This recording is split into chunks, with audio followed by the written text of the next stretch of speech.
enau atau yang memiliki nama latin Arenga pinnata merupakan tanaman tropis yang tersebar di hampir seluruh wilayah Nusantara. Pohon enau memiliki nilai ekonomis yang cukup tinggi karena merupakan tanaman yang bisa dimanfaatkan mulai dari akar hingga daunnya. Pohon dari keluarga palem-paleman ini biasa disadap air nira dari bunga jantannya untuk dijadikan bahan gula aren. Selain itu, air sadapan nira juga sering difermentasi dengan diberi kulit kayu manggis hutan untuk dijadikan salah satu minuman tradisional yang biasa disebut dengan istilah sageru oleh masyarakat Indonesia bagian timur.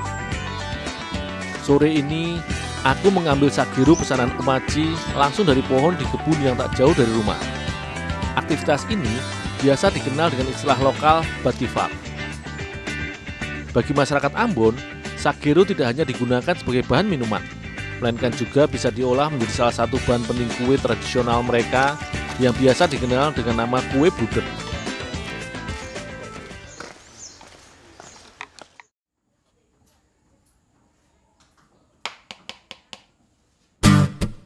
Dinamakan bruder karena resep masakan ini merupakan peninggalan warisan bangsa Eropa yang tinggal di Indonesia ketika zaman pendudukan Belanda di masa lampau. Kue bruder sebenarnya merupakan olahan kue bolu yang memiliki karakter lembut dan padat. Karena itu, sebelum diolah menjadi adonan, tepung terigu haruslah diayak terlebih dahulu agar didapatkan butiran tepung yang lembut dan halus.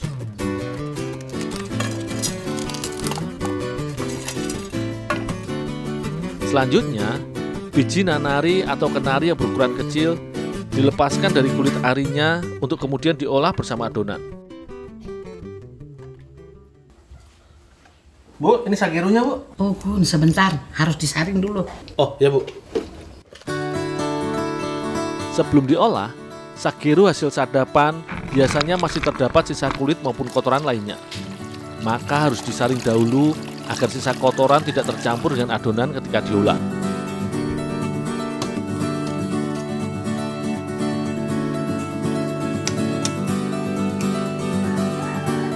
Dalam membuat adonan kue bruder, sebenarnya hampir sama dengan tahapan pembuatan kue jenis butter cake yang menggunakan banyak mentega. Namun perbedaannya terletak pada penggunaan sageru sebagai bahan pengembang adonannya. Untuk membuat kue bruder, awalnya telur ayam dengan gula pasir dikocok hingga tercampur merata dan sedikit mengembang. Bu, ini sagerunya, Bu, udah siap? Taruh aja di situ dulu. Sageru yang dicampurkan ke dalam adonan dengan perbandingan tepung terigu yang akan digunakan biasanya 400 ml sageru untuk 750 gram tepung terigu agar adonan dapat mengembang dengan baik nantinya.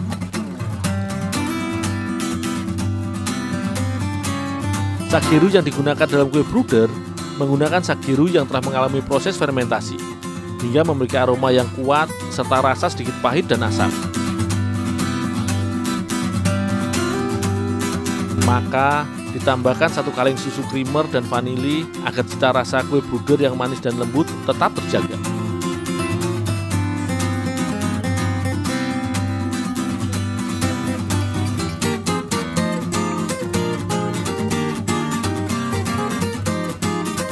Karena kue bruder merupakan butter cake, maka barulah 300 gram mentega dan tepung terigu yang telah diayak dituang ke dalam adonan agar adonan semakin padat.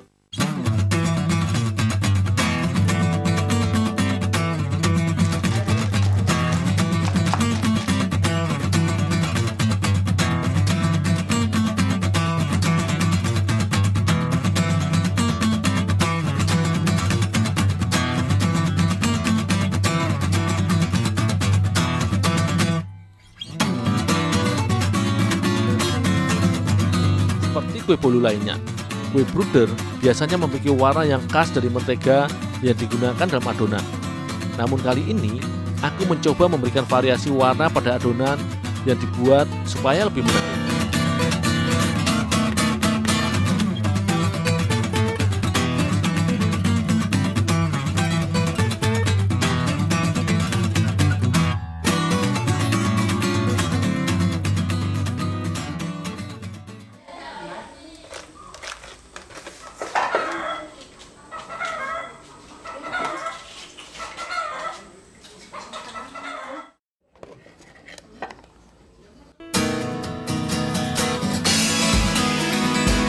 adonan yang sudah jadi harus segera dituang ke dalam loyang untuk dicetak agar adonan tidak turun atau bantat saat dipanggang nantinya.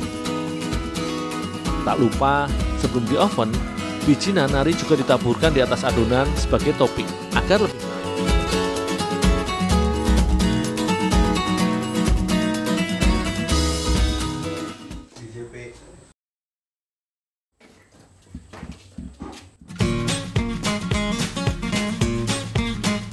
Setelah dicetak dengan loyang, adonan kue bruder selanjutnya dibakar dengan oven tradisional yang menggunakan tutup seng dan bara api dari sabut kelapa di atasnya selama hampir 1 jam. Meski sedikit memakan waktu bila dibandingkan dengan oven kompor dan oven listrik, namun proses pemanggangan dengan teknik ini memberikan cita rasa tersendiri pada adonan ketika sudah jadi nanti. Selain itu, tingkat kematangan adonan bisa diatur sesuai selera, karena bara api pemanggangan dikontrol terus-menerus.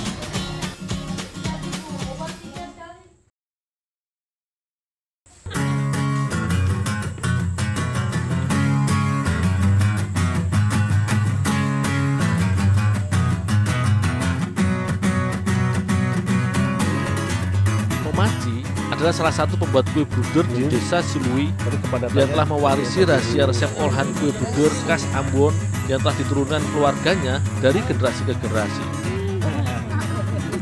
Kue bruder buatan Omachi yang khas biasa dipesan masyarakat seputaran wilayah Waitatiri ketika hari-hari besar seperti Natal dan Tahun Baru.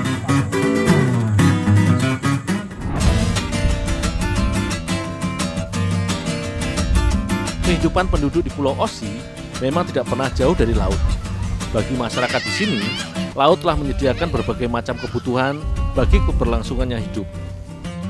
Ketika air laut sedang surut atau istilahnya mati, masyarakat biasa berburu kerang ataupun siput laut bibir pantai yang tidak jauh dari rumah mereka. Berdasarkan penelitian, hewan moluska ini memang memiliki kandungan zat-zat yang baik bila dikonsumsi oleh tubuh.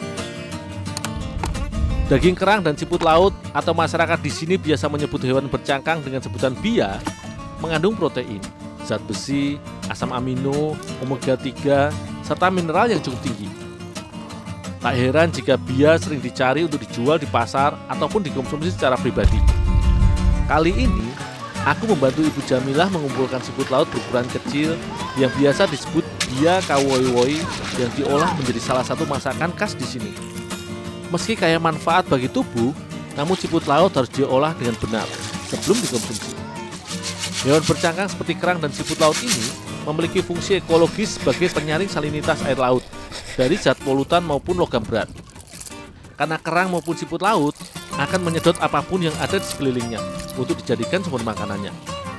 Maka dari itu, sebelum diolah, dia harus dicuci bersih kemudian direbus dengan air mendidih terlebih dahulu agar lendir yang mengandung racun serta kotoran hilang.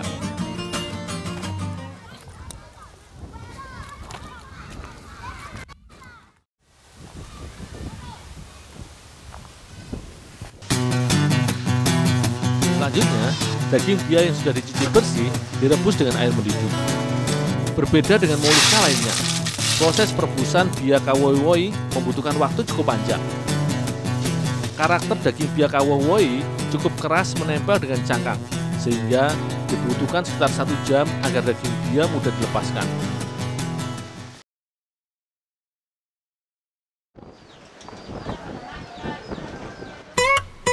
Bagi masyarakat pulau, hasil tangkapan laut memang selalu menjadi lauk pendamping makanan pokok mereka. Meski sudah mengenal nasi sebagai makanan pokok, namun masyarakat Pulau Osi masih sering mengkonsumsi olahan dari singkong sebagai asupan karbohidrat mereka. Salah satu olahannya bernama kaswami. Kali ini, aku bersama ibu-ibu di sini akan membuat kaswami yang diolah bersama bia. Awalnya, bumbu disiapkan sebagai penggugah rasa. Jahe, bawang merah, dan bawang putih dihaluskan sebagai bumbu dasar. Tak lupa, garam ditambahkan agar lebih sedap.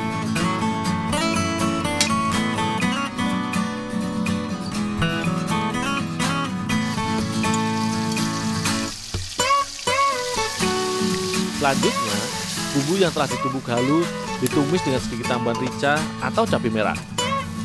Setelah halus, daging bia yang sudah direbus tadi ditumis bersama bumbu hingga bumbu meresap ke dalam dagingnya.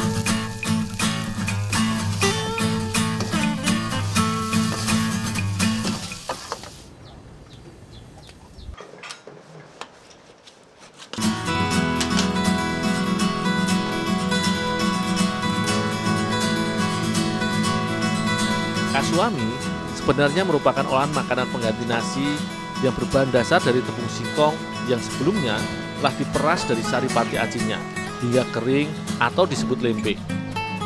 Sebagai panganan pengganti nasi, tepung singkong atau lempe untuk membuat kasuami harus diayak dahulu agar didapat butiran tepung singkong yang halus.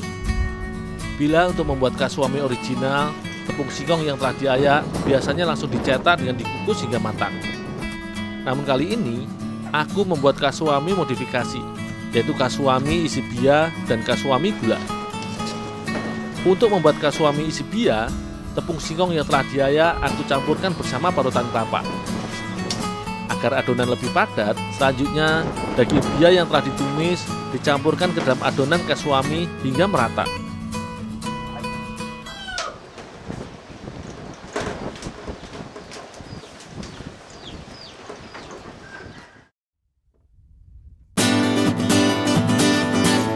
Sementara untuk kasuami gula, awalnya Ibu Rosna membuat adonan kunti yang terdiri dari parutan kelapa yang dicampur dengan gula merah.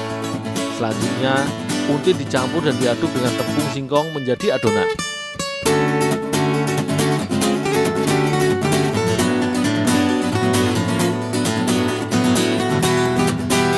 Setelah semua bahan tercampur, adonan dicetak dalam cetakan kerucut yang terbuat dari daun kelapa. Kemudian, adonan dikukus di atas periuk sekitar 15 menit hingga matang.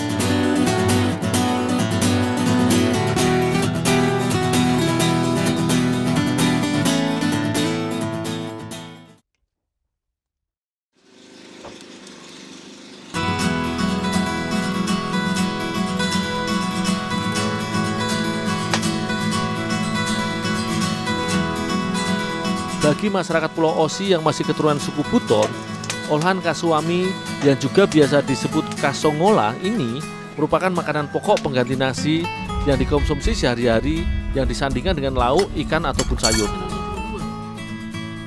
Olahan berbahan dasar singkong ini selain kaya karbohidrat juga merupakan sumber vitamin B kompleks yang membantu pertumbuhan tubuh dan memproduksi sel darah merah. Selain itu, tambahan daging bia yang kaya protein menjadikan olahan kasuami isi bia menjadi menu lengkap yang kaya akan manfaat.